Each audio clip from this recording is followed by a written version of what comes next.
Hey guys, welcome to our newest video. Today we'll talk about hamstring injuries and how you can prevent them or mitigate them, especially during running and sprinting. So first of all, you'll need a black roll or a black ball, and you need to stretch a lot.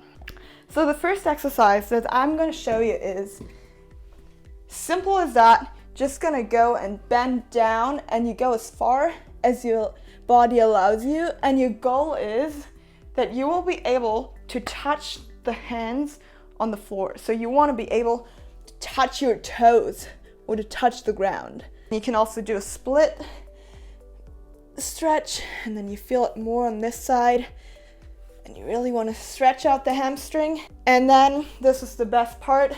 First we're gonna go and take the black roll, and then we're gonna roll out our hamstring. This is especially good before intense sprinting training. Really make sure to stretch and roll out beforehand. Now take your ball, either the small black ball or the big one, and then roll out on this one. This will hurt a little bit more, but it's also way more effective than the black roll. Yeah, do that for about 15 minutes each day, and I'll swear this is the best hamstring injury prevention you'll ever hear of. Okay guys, real talk. We're not going to stretch and we're not going to do black roll stuff or foam roll in order to prevent or mitigate our hamstring injuries. Keep on watching to get some real advice.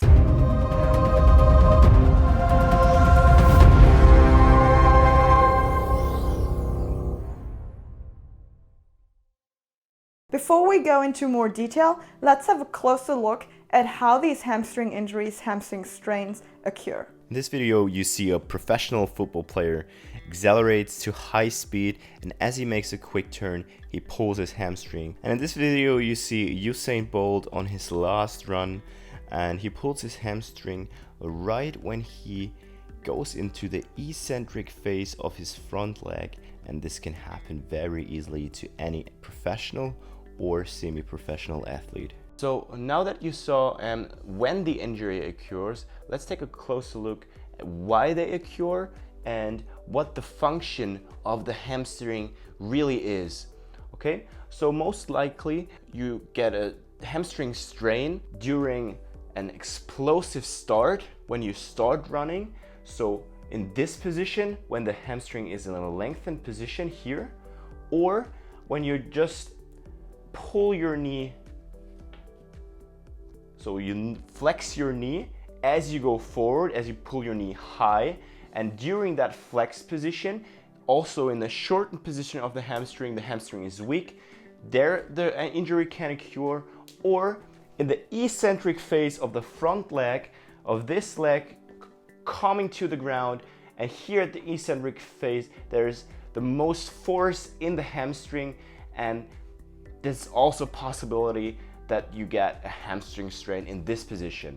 So now that we talked about when they can occur, let's take a closer look on the function of the hamstring and how we actually can prevent, or let's better say mitigate, a hamstring injury. Okay, so the main function of the hamstring is the hip extension. So the hamstring is the main hip extensors with the glutes, obviously. So bringing that leg and hip extension and knee flexion. So hip extension and knee flexion. And the hamstrings are there for both functions, the knee flexion and the hip extension. So now that we know when and why hamstring injuries occur, let's take a closer look at the athlete. If the athlete already has the prerequisites to do the sports that he loves, that he do. So for sprinting, for example, there should be an adequate amount of hip extension, active hip extension obviously, and knee flexion, and that's what we test as a trainer, as a good trainer. You should always test your athlete if the prerequisites are there before putting them into a maximum effort run or some hard training sessions. Okay, So how are we gonna assess her hip extension? For hip extension, we wanna first look how the passive range of motion is. So for that one, we need all muscles loose. So she's not engaging any muscles at all. And I'm just lifting up her leg, and I'm looking here at her lumbar spine, at her pelvis, if there's any movement or a compensation, okay? If there's any compensation, I stop right before the compensation occurs, okay? So,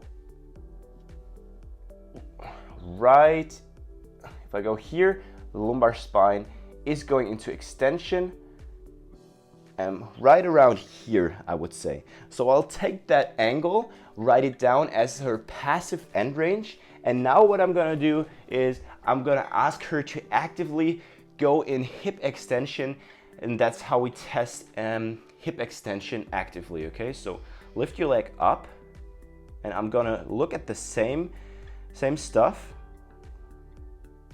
Okay, one more time, back and up. Stop right here. So you saw that her active passive range of motion was quite equal, and a normal average person or healthy hip is around 10 degrees active hip flexion, and she's got that already. And I would say her hip extension is around over the average 10 degrees, around 15 degrees, and that's a good prerequisite for a sprinter, because as you sprint, you go in way more hip extension than you usually go when you're just walking. So that's a pretty good sign. So she's got pretty good prerequisites of her hip extension. So let's take a closer look at the knee flexion, the second function of the hamstring. So the second function of the hamstring, I'm gonna pull her leg with no muscles engaged, and I'm looking at the same stuff here. I'm looking at the lumbar spine, the pelvis, and she shouldn't compensate through these joints, okay? So I'm gonna take her into knee flexion and look at the joints.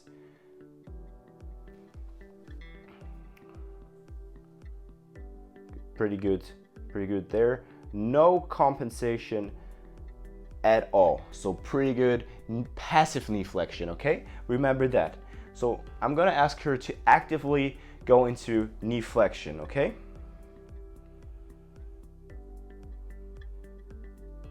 At the same stuff. One more time, please. Engage it, yes. And stop. Right there, yeah, right there is her active range. And you see there's quite a difference between active and passive. That's also not a bad knee flexion, but she should probably work a little bit more on knee flexion than on her hip extension. So as a trainer, I wouldn't give her as much exercises for hip extension than for a knee flexion, for example, okay? As I said, knee flexion would be a main priority for Leslie to train, to get better mobility, to get a better active knee flexion. So for a better active knee flexion, passive range holds at her end range is really good to increase more active control over her knee flexion. We could also do some passive range lift-offs, but let's start with a passive range hold, and I'm gonna show you this exercise at her. So we bring her knee in full knee flexion in this position now. When we reach full knee flexion, I go back around 10 to 15 degrees. And from here, I'm trying to say irradiate her whole body, engage her hamstring, and I'm let go of my hand. I'm counting down 10, 9, 8, 7, 6, 5, 4, 3, 2, 1. Set back, relax a little bit, and we're gonna do that for sets and reps, obviously.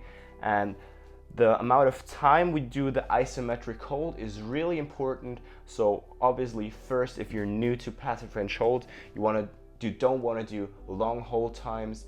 And as your central nervous system gets more bulletproof and gets better at trying to hold that contraction of your hamstring in a shortened position, you can increase the amount of isometric holds for the past French hold. Okay, let's assume someone doesn't have sufficient hip extension, but he's a field player, soccer player, runner, whatever. He needs to run fast, accelerate fast, and therefore he needs or she needs hip extension. So what are we going to do?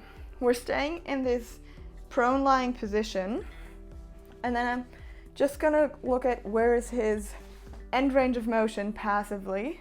And we've tested that before.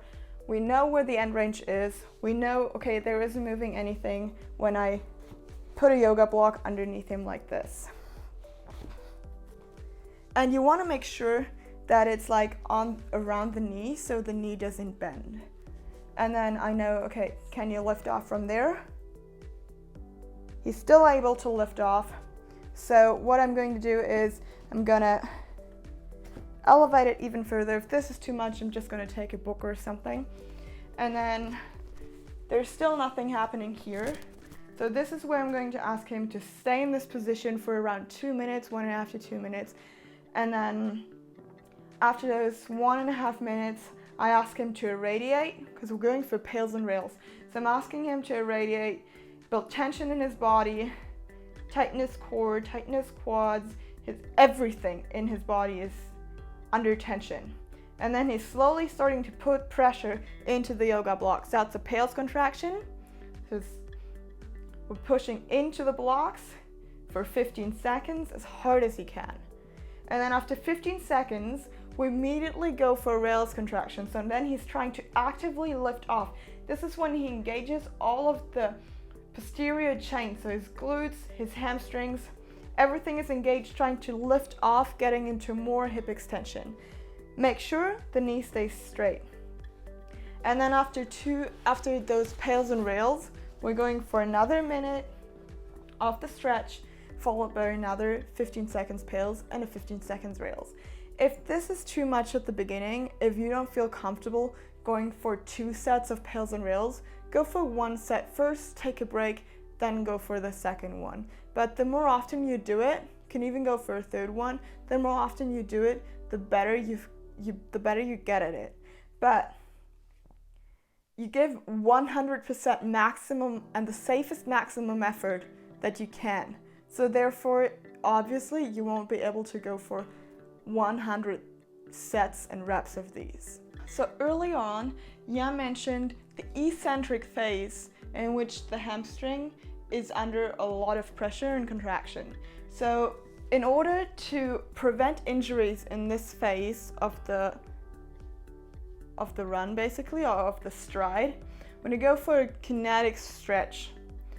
So the kinetic stretch, just go ahead and show us 1 rep of the kinetic stretch before we go into details.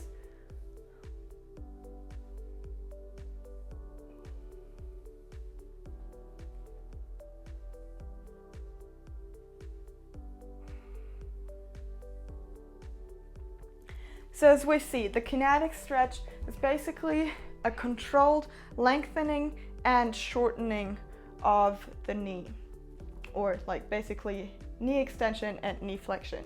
But what we're going to do when he is extending and lengthening the leg or extending the knee, he's contracting his quads in order to get down there.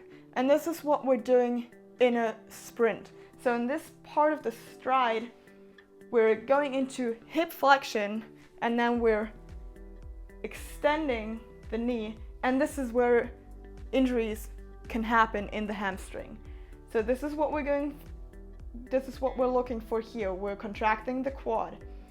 And then he's going back, basically going for a curl, and this is when he's engaging his hamstrings to get into that curled position or in that knee flex position. And this is a really good one to get the muscle used to this eccentric and concentric contraction with the stretch. So I know this was a lot of information, a lot of stuff, but let's take a small conclusion of all the stuff we've been talking about and showing to you. So it doesn't matter if you're just a normal sportsman or a sports girl or a professional athlete. a really good assessment of your joints is very important, because with that assessment we can make sure that you have the prerequisites for your sports, or if you haven't the prerequisites for your sports, we can create a program, a mobility program specifically for your needs. Okay, so there is no the best exercise to prevent that, or the best exercise to achieve a better this and that. It depends on the individual, it depends on whether you're professional or not, it depends on your injury history, on your age, and so many factors, that there is no the best exercise or a quick fix of this and that. So please keep that in mind if you see some YouTube videos, or if you have a physiotherapist or a doctor which says this is the best exercise for this and that. That's not true, okay? They're telling you lies. Maybe they're too lazy, or they have not a good up-to-date knowledge or something. Don't be afraid to ask a professional, a specialist, or ask for different opinions. That's really important, okay? So I hope you guys liked this video. If you liked it, and if you want to see more about other injuries or prehab stuff or rehabilitation stuff, write it down in the comments. We are very interested in giving you more knowledge, so you get a better training, more performance, and a pain-free life. So stay tuned, and thanks for tuning in.